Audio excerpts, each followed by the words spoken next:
Page number 77, এখানে এই প্রবলেমটা এখন দেখা যাচ্ছে, তো ভিজিবল? জি ম্যাম, দেখা যাচ্ছে। ওকে, এখানে দেখেন খুব সুন্দরভাবে যেটা দিয়ে আমরা স্টার্ট করব, প্রথমে উপরে আমরা দেব হচ্ছে কোম্পানির নেম, তারপরে দেবো এটা আমাদের রিকোয়ারমেন্ট কি, ট্রানজেকশন অ্যানালিসিস, তারপরে যে মান্থের জন্য সেই মান্থের জন্য আমরা লিখবো ফর দা মান্থ অফ, ওই ফেব্রুয়ারি হলে ফেব্রুয়ারি, জুলাই হলে জুলাই, এপ্রিল হলে এপ্রিল, আমরা ওইভাবে হেডলাইনটা দেব, টেবল হেডটা। দেন আমরা স্টার্ট করব এইভাবে অ্যাকাউন্টিং ইকুয়েশন দিয়ে, assets equal to liabilities plus stock holders equity. এখন সবগুলো আমাদের জানি যে অ্যাসেট কিছু আছে, ফিক্সড অ্যাসেটস কিছু আছে, কারেন্ট অ্যাসেটস। তো ডিফারেন্ট টাইপস অফ অ্যাসেটস আসলে এখানে ট্রানজেকশন দ্বারা এফেক্টেড হতে পারে। এখন কথা হচ্ছে সবগুলো ট্রানজেকশন এখানে মেনশন করবার দরকার নেই, শুধুমাত্র নেসেসারি যে ট্রানজেকশন গুলো আমার হয়েছে সেগুলোর জন্য যে যে অ্যাকাউন্ট গুলো এফেক্টেড সেই অ্যাকাউন্ট গুলোর নামই এখানে লিখবো। তো প্রথমত এখানে যেটা বলা হয়েছে যে দেখেন ডেট, ক্যাশ, এখানে ডেট দিয়ে যে ডেট এখানে স্পেসিফিক দেওয়া নাই, এখানে জাস্ট ABCD করে এইভাবে ক্রনোলজিক্যালি ডেটা গুলোকে দেওয়া হয়েছে। ডেট দেওয়া থাকলে অবশ্যই আমরা এদিকে ডেট দিতাম। এখন বলা হয়েছে যে মাসের জন্য করা হয়েছে, এটা হচ্ছে অগাস্ট মাসের জন্য। তো অগাস্ট মাস অগাস্ট 31st 2012, দ্যাট মিনস অগাস্টের যে ব্যালেন্সটা, অগাস্টের যে অবস্থা সেটা এখানে দেখানো হয়েছে। তো আমরা যেটা শুরু করেছিলাম অগস্ট মাসের শুরুতে, ব্যালেন্স ছিল হচ্ছে 2300 ক্যাশ। এখন আপনার কাছে আজকে রাতে যে ক্যাশটা আছে সেটা নিয়ে কালকে সকালটা শুরু করবেন, এখানে মাসের শেষের দিকে নেক্সট মান্থে আবার টাকা পেলে আপনার পকেটে অনেক টাকা থাকবে। তো এটা এখন মাস শেষ যখন অগাস্ট মাসের জন্য আমরা ট্রানজেকশন করবো, অগাস্টের শুরুতেই আমার ব্যালেন্স পেয়েছিলাম, আমার ক্যাশ ছিল, বিজনেসের হাতে ক্যাশ ছিল হচ্ছে 2300, আর অ্যাকাউন্টস রিসিভেবল ছিল 1800, যেটা কিনা বিজনেস কালেক্ট করবে। এখন কি আমি বলবো মাস শেষ হয়ে গেছে আমাকে আর টাকা দিতে হবে না, এটা কি ছেড়ে দিব? তাহলে তো বিজনেসই চলবে না, তাই না? প্রত্যেক মাস শেষ হবে, ফাইন্যান্সিয়াল ইয়ার ইয়ার শেষ হবে, ব্যালেন্স গুলো নিয়েই আমরা স্টার্ট করব। তো এখানে অগাস্ট মাসের শুরুতেই আমরা এই ব্যালেন্সটা নিয়ে স্টার্ট করেছি, সেটা হচ্ছে cash balance 2300, and accounts receivable 1800, and supplies কিছুই ছিল না আমাদের, জিরো ব্যালেন্স ছিল, এবং ল্যান্ড ছিল $14,000, আর অ্যাকাউন্টস পেয়েবল $8,000 ছিল। কমন ইকুইটি আমার 3000, আর রিটেন আর্নিং ছিল 7100। এটা নিয়ে আমরা অগাস্ট মাস স্টার্ট করলাম। এখন অগাস্ট মাসে ডিউরিং দা সরি অগাস্টের ব্যালেন্স এটা থাকলো, এবং সেপ্টেম্বরে শুরু করলাম। During September 2012 the business completed the following transaction. অগাস্টের ব্যালেন্স আমি অ্যাকচুয়ালি পুরোটা পড়া হয়নি, যে কারণে এখানে বলা হয়েছে মাতিলদা ক্রন owns and operates a public relations from called Trans Favor Incorporation. The following amounts summarize her business on August. Okay, অগাস্টে এই ব্যালেন্স গুলো ছিল, অগাস্টের 31st, হ্যাঁ 31st অগস্টে এই ব্যালেন্স গুলো ছিল, এন্ড দেন সেপ্টেম্বরে এই ট্রানজেকশন গুলো হয়েছে। তাহলে এখন আমরা যেটা করব সেটা হচ্ছে যে আমরা transaction analysis for the month of September দেব। আমাদের কোম্পানির নাম হবে কি শুরুতেই, মাতিলদা ক্রন, আর কিছু আছে না? না, আর কিছু না। তাহলে কোম্পানি নেম হচ্ছে মাতিলদা ক্রন, অ্যান্ড দেন ইয়ের নাম হচ্ছে, রিকোয়ারমেন্ট হচ্ছে আমার transaction analysis for the month of September. Okay, for the month of September. তো এখন আমরা সেপ্টেম্বর মাসে কি হবে এইটা নিয়ে আমরা স্টার্ট করব, এটার নিচে আমরা যোগ করতে থাকবো। কি যোগ করবো? Issued common stock and received cash 13,000।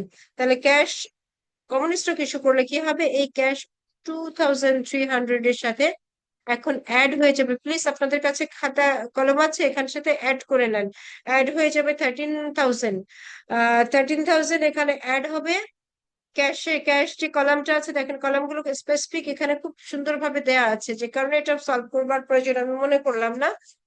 আপনারা করবেন, আমাকে ফলো আপে একটু চেক করিয়ে নেবেন।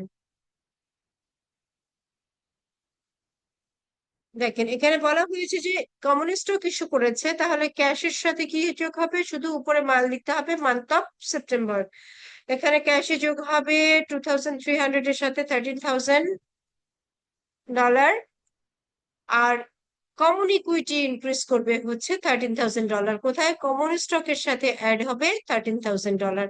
তাহলে both side affected, cash and common stock, এই দুটো অ্যাকাউন্ট এবং ইকুয়েশনের বোথ সাইড ইকুয়ালি এফেক্টেড। ঠিক আছে। দেন বি ট্রানজেকশনে বলা হয়েছে perform service for a client and received cash. তাহলে সার্ভিস দিয়ে আপনি ক্যাশ রিসিভ করেছেন, সার্ভিস প্রোভাইড করে, তাহলে রেভিনিউ ইনক্রিজ করবে এবং ক্যাশ ইনক্রিজ করবে। ক্যাশে আবার যোগ হবে হচ্ছে 900, আর রিটেন আর্নিংস এ যোগ হবে 900। এই পর্যন্ত ঠিক আছে? জি ম্যাম, বুঝতে পেরেছি। Paid off the beginning balance of accounts payable. ওই যে paid off the beginning balance of accounts payable, তার এটার মানে কি হলো, কি দাঁড়াচ্ছে? ফার্স্টে আমাদের যে অ্যামাউন্টটা পে করতে হইতো, যে ওইটা হচ্ছে আমাদের পে করে দিতে হবে।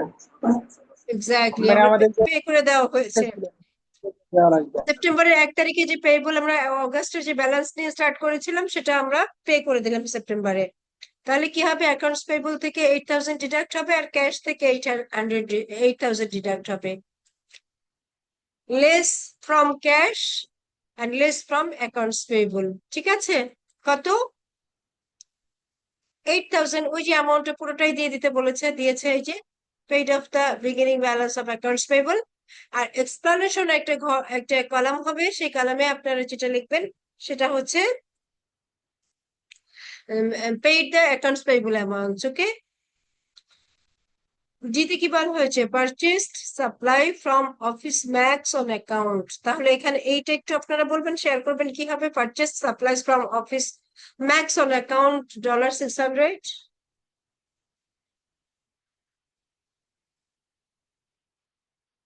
একটু বলবেন please. On on account purchase মানে হচ্ছে ক্রেডিট পারচেস করেছে। এখন আপনি যদি ওই যে বলেছিলাম না 5টা কলম কিনে নিয়ে আসলেন বাকিতে, তাহলে কি হবে? ম্যাম এখানে লাইবিলিটিস ক্রিয়েট হবে। ইয়েস, লাইবিলিটিস বারবার অ্যাসেট ম্যাম ক্রিয়েট আসলে হবে। প্রথমে ওসি সাপ্লাই হচ্ছে অ্যাসেট, এই যে সাপ্লাই বেড়ে যাবে, সাপ্লাই ইনক্রিজ করবে, সাপ্লাই ইনক্রিজ করবে বাই 600।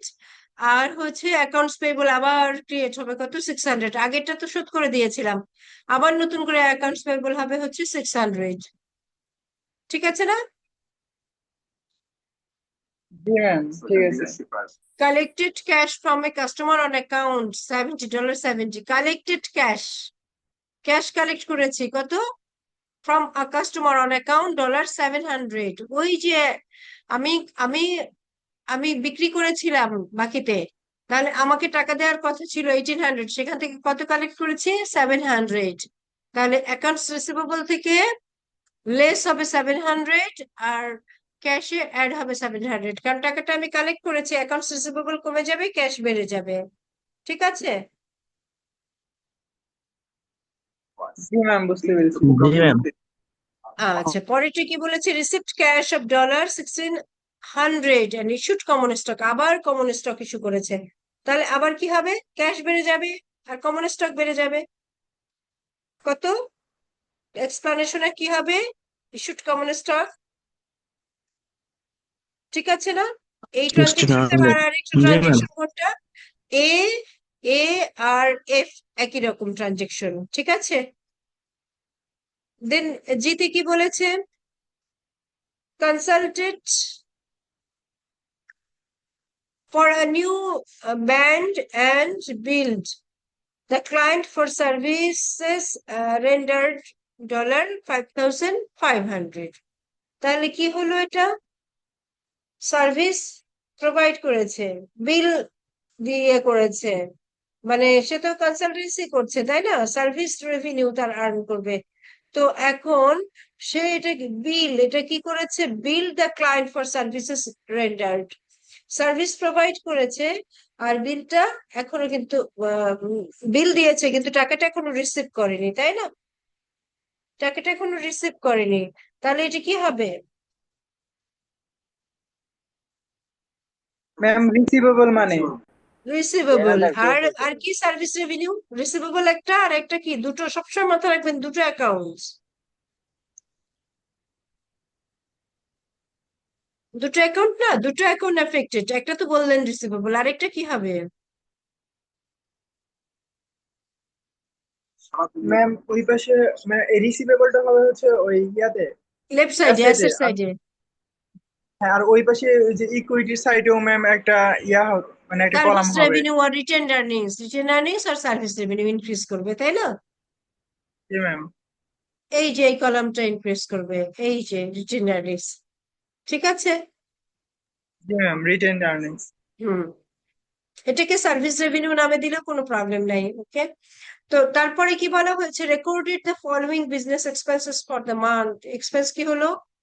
অফিস রেন্ট, অ্যাডভার্টাইজিং এর জন্য পেমেন্ট করেছে, দুটো পেমেন্ট হয়েছে। তাহলে এই পেমেন্টটা কি হবে? এই পেমেন্টটা অবশ্যই ক্যাশ ক্যাশ থেকে কমে যাবে আর রিটেন আর্নিংস থেকে কমে যাবে। ঠিক বলেছি আমি? জি ম্যাম, ক্যাশ থেকে চলে যাবে। ক্যাশ থেকে কমে যাবে, আর এদিকে ক্যাশটা কোথা থেকে এইদিকে কমে যাবে? কি? রিটেন আর্নিংস কমে যাবে। ঠিক আছে। এরপরে বলা হয়েছে return supplies to office max for $110 from item D. এই যে ডি তে আমরা সাপ্লাই পারচেস করেছিলাম 600, সেখানে আমরা রিটার্ন করেছি কত? 110, which was the cost of the supplies. তাহলে কি হবে এটা? আমরা ম্যাম এই আমরা পে প্রবলেম করে সলভ দিলাম, করে অ্যাটেন্ডেন্স দেব। লাইবিলিটি হ্যাঁ, যাবে। বল কি হবে এটা? ম্যাম আমরা যে অন অ্যাকাউন্টে মানে কিনেছি ওইটা হচ্ছে লাইবিলিটিস কমে যাবে ওই পাশে আর কি। এক্স্যাক্টলি। আরেকটা কি কমে যাবে? নগদ টাকা। ম্যাম হচ্ছে আমাদের সাপ্লাইজ কমে যাবে। সাপ্লাইজ তো আমি রিটার্ন করে দিলাম, কমে যাবে না? জি ম্যাম। সাপ্লাইজ কমে যাবে আর পেয়েবল কমে যাবে। ঠিক আছে। ঠিক আছে না? জি ম্যাম। হ্যাঁ, আপনারা পার্টিসিপেট করছেন, এটা অনেক। আপনারা আসলে আপনাদের আমি ইয়ে করছি, কারণ অ্যাকাউন্টিং যেহেতু আপনারা জিডি একটা কোর্স, তারপরে অ্যাকাউন্টিং এর মতো একটা কোর্স অনলাইনে করছেন, সেখানে পার্টিসিপেট করছেন। রিয়েলি এটা আসলে আপনাদেরকে আমি থ্যাঙ্কস জানাচ্ছি। আর একটা কিন্তু আরেকটু পার্টিসিপেট করতে হবে, সেটা হচ্ছে এসে চেষ্টা করবেন 100% সেটা অফলাইনে একটা দুটো সিটি দেওয়ার জন্য, শুধুমাত্র দুটো সিটি। আমি প্রেজেন্টেশনটা আপনাদের অনলাইনেই নেব। ওকে। আপনারা সাবমিশন এবং প্রেজেন্টেশন অনলাইনে নেব, গ্রুপ করে দিব, এবং গ্রুপেই আপনারা সাবমিশন প্রেজেন্টেশন করবেন, এবং ফলো আপটা যেটা আপনারা এক স্যাটারডেতে রেখে যাবেন, পরের স্যাটারডেতে আপনাদের খাতাগুলো নিয়ে চলে যাবেন। যেদিন সিটি, শুধুমাত্র দুটো সিটি দেওয়ার জন্য বলবো যে ইন পার্সন একটু আসবেন, এইটুকু কোঅপারেট আপনাদের কাছে এক্সপেক্ট করছি। ইনশাল্লাহ বাকি ফলো আপটা যদি আপনারা ঠিক মতো করেন, সবাই পরীক্ষায় ভালো করবেন, আমি এটুকু বলতে ওকে পারি। ম্যাম, তো ফলো আমরা আপটা বুঝেছি আপনারা ম্যাম। ঠিকঠাক মতো করবেন। ঠিক আছে। আর প্রেজেন্টেশন এবং সাবমিশন আমি অনলাইনে আপনাদেরকে গাইডলাইন প্রোভাইড করব, টপিক বলে দিব, অনলাইনে আপনারা সাবমিট করবেন, আমি প্রেজেন্টেশন অনলাইনে আমি নিয়ে নেব। ঠিক আছে। ওটা নিয়ে প্রবলেম না, শুধুমাত্র দুটো সিটি দেওয়ার চেষ্টা করবেন। এটা গেল একটা বিষয়। আর লাস্ট আরেকটা আছে, সেটা হচ্ছে লাস্ট ট্রানজেকশনটা, সেটা আমরা ডিসকাস করি একটু। লাস্ট ট্রানজেকশনে যেটা বলা হয়েছে পেইড ক্যাশ ডিভিডেন্ড, এটা কি আমরা তো একটা কিছুক্ষণ আগেই করে দিলাম, তাই না? এটাই তো জি বুঝতে ম্যাম। সমস্যা হওয়ার কথা না, কারণ ডিভিডেন্ড পে করলে কি হবে, কোথা থেকে কমে যাবে?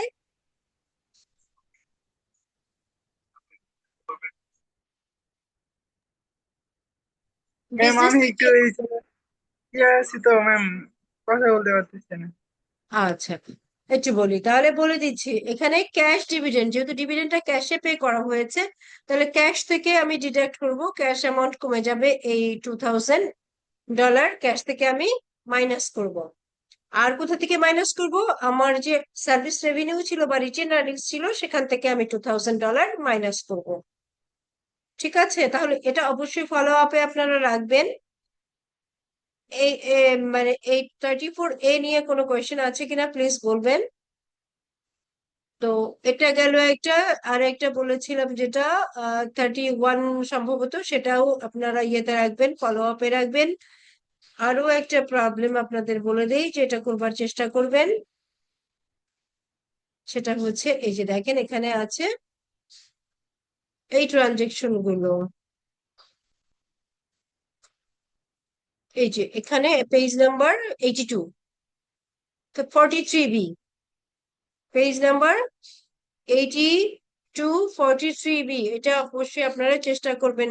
যদি কোনো ইয়েতে কোয়েশ্চেনে আপনাদের কনফিউশন থাকে তাহলে আমাকে ইয়েতেও হোয়াটসঅ্যাপ গ্রুপেও আপনারা নক দিতে পারেন। আমি লিখতে না পারি মুখে, অ্যাটলিস্ট বলে দিব যে কি সলিউশনটা কি। বুঝাতে পেরেছি আমি কি বলেছি? জি ম্যাম। আচ্ছা, 43 জি ম্যাম, বি, বুঝতে পারছি। হ্যাঁ 43 বিটা আপনারা ফরম্যাট মেনটেন করে সুন্দরভাবে সলভ করবার চেষ্টা করবেন। যদি কোনো ট্রানজেকশনে কোনো রকম কনফিউশন অ্যারাইজ করে তাহলে হোয়াটসঅ্যাপে একটা আপনাদের গ্রুপেই একটা টেক্সট করবেন। গ্রুপে আমি যখন সেন্ড করব তখন আমি সময় না থাকলে মুখে হয়তো 1 মিনিটে বলে দেব। ম্যাম এটাও তো সেম। আচ্ছা, একটু অ্যামাউন্ট গুলো একটু চেঞ্জ আছে, হ্যাঁ সেম তো, এই জন্যই তো আপনারা পারবেন। জি ম্যাম।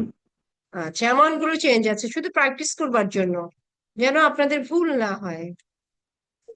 জি ম্যাম, ঠিক স্টেটমেন্ট আছে। স্টেটমেন্ট গুলো পরে ম্যাম দেখাবো। আর 44ও কি লিখতে হবে না 43 শুধু? বুঝলাম না। 44ও দিচ্ছেন নাকি না শুধু 43 না, দিচ্ছেন? 44 দেইনি। 44 যখন দিব আপনাদের income statement, balance sheet, retained earnings statement এগুলো শেখানো হয়নি, ওগুলো করবার দরকার নেই। হ্যাঁ, যেগুলো করা ওকে ম্যাম। হয়েছে শুধু সেগুলোই করবেন, সিরিয়াল মেনটেন করবার দরকার নেই। একটাই ভালোভাবে শিখেছেন, পরে আবার যখন আরেকটা টপিকে যাব জি ম্যাম। তখন সেটা ভালোভাবে করবেন। এটা হচ্ছে 48। জি। দেখবেন 48টাও করবার চেষ্টা করবেন। আগামীকাল আমি আপনাদের ওভারঅল মানে এই চ্যাপ্টার থেকে থিওরি কি কি সেগুলো নিয়ে আলোচনা করব আগামীকাল। তার সাথে আপনাদের ম্যাথ নিয়ে কি কি কোয়েশ্চেন আছে সেগুলো নিয়েও ডিসকাস করব। আজকে অ্যাটেন্ডেন্স তাহলে কি দিতে পারি?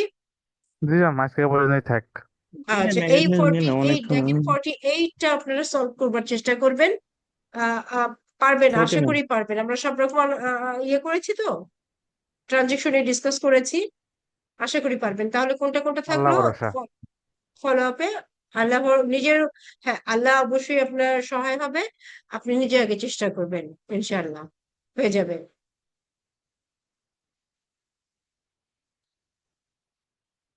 ওকে, আমি তাহলে স্ক্রিন এটাকে স্টপ করছি কোনো কোয়েশ্চেন না থাকলে। আপনাদের ওকে।